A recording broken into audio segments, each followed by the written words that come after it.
Pingsan kayaknya Pak RT. Gimana kalau kita bawa dia ke pos bawah gunung Biar aja, saya Dik? gendong aja si Coki. Hati-hati, Dik. Sebelum lanjut menonton, subscribe dulu ya agar channel ini bisa berkembang. Terima kasih.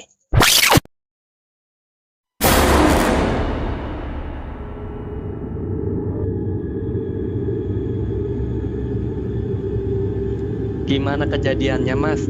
Kenapa teman Mas bisa sampai seperti ini? Kami juga bingung Mas, kenapa bisa kayak gini. Awalnya kita mendaki seperti biasa, sampai tiba-tiba cuaca menjadi hujan, dan kami memutuskan untuk berteduh di sebuah warung kopi yang ada di tengah-tengah gunung. Lalu kami pun tertidur, dan teman kami hilang saat kami bangun. Nanti dulu, Mas. Tadi Mas bilang warung kopi, tapi di atas nggak ada warung kopi loh.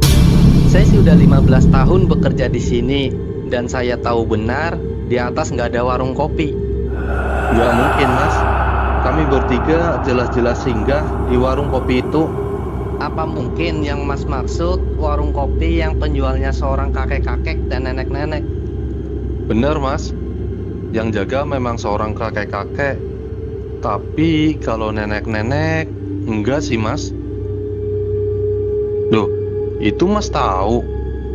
Aduh, gimana ya, Mas? Saya bingung mau menceritakannya. Maksudnya gimana Mas? Jadi gini, Mas. Dahulu memang ada penjual kopi di atas gunung ini. Ia adalah seorang nenek-nenek dan kakek-kakek. Mereka berdua adalah orang yang sangat baik. Setiap ada pendaki yang kelelahan, pasti mereka bantu dan disuruh beristirahat di situ. Sampai suatu ketika kebaikannya itu berubah menjadi sebuah bencana. Ada dua orang pendaki yang singgah ke tempat mereka. Tanpa ragu, kakek dan nenek itu mempersilahkan kedua orang itu untuk beristirahat di situ karena mereka terlihat kelelahan. Tapi bukannya berterima kasih atas kebaikan kakek dan nenek itu, justru kedua orang itu malah merampok rumah kakek dan nenek itu. Tidak sampai berhenti di situ saja, kejahatan mereka justru lebih menggila.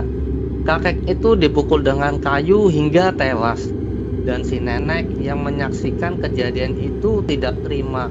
Ia berusaha melawan penjahat itu, tapi naas, nenek itu pun terbunuh juga. Setelah membunuh dan merampok rumah nenek itu, para perampok itu membakar warung kopi milik kakek dan nenek itu. Karena medan dan lokasi yang jauh dari pemukiman, sehingga tidak ada yang mengetahui kejadian itu. Sampai suatu ketika ada seorang pendaki yang melaporkan menemukan jasad di sebuah rumah yang terbakar.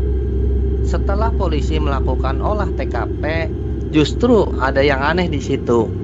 Jasad yang mereka temukan hanyalah jasad si kakek, sedangkan jasad si nenek tidak pernah ditemukan sampai sekarang. Mungkin nggak Mas, kalau nenek-nenek itu masih hidup? Saya juga sempat berpikir seperti itu, Mas. Tapi seorang saksi melihat ada dua orang yang menggendong seorang nenek-nenek dan membawanya jauh dari tempat kejadian. Mungkin nenek-nenek itu dibunuh di suatu tempat yang jauh dari rumahnya. Dan setelah kejadian itu, para pendaki dan warga sering melihat penampakan nenek-nenek itu di beberapa tempat. Mungkinkah si nenek menjadi hantu karena masih menyimpan dendam? Kemungkinan itu bisa saja, Mas. Dan terlebih lagi, jasad si nenek itu juga belum ditemukan sampai sekarang, dan belum dikuburkan dengan layak selayaknya orang meninggal. Terus bagaimana nasib teman kami Mas? Tenang, Mas. Tadi saya sudah menghubungi tokoh agama di sini. Asal Mas tahu, kejadian seperti ini bukanlah yang pertama kali, tapi sudah beberapa kali terjadi di sini. Dan satu-satunya yang paling ajaib di sini adalah teman Mas yang masih bernapas saat dibawa ke sini. Asal Mas tahu juga, kejadian yang Mas alami ini bukanlah kejadian biasa. Ini ada kaitannya dengan hal-hal di luar logika. Iya mas, saya tahu.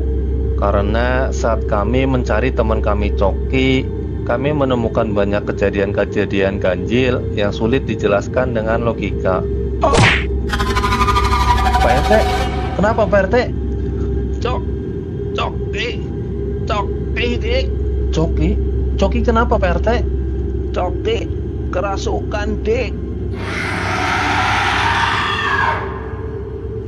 Kamu kenapa Cok? Sadar Cok.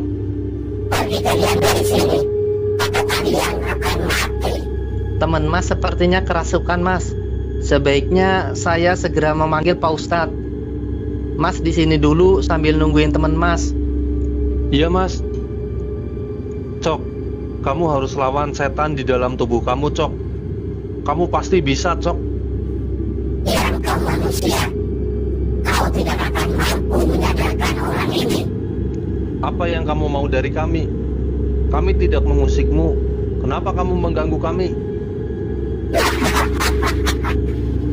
Kau memang tidak mengusikku, tapi temanmu mengusikku. Dia sudah melakukan tantangan di sini, dan dia harus mati. Kalau kau masih ingin hidup, kau lihat dari tempat ini. Enggak, sampai kapanpun kami nggak akan meninggalkan teman kami. Baiklah, jika itu maumu, maka kau juga harus mati.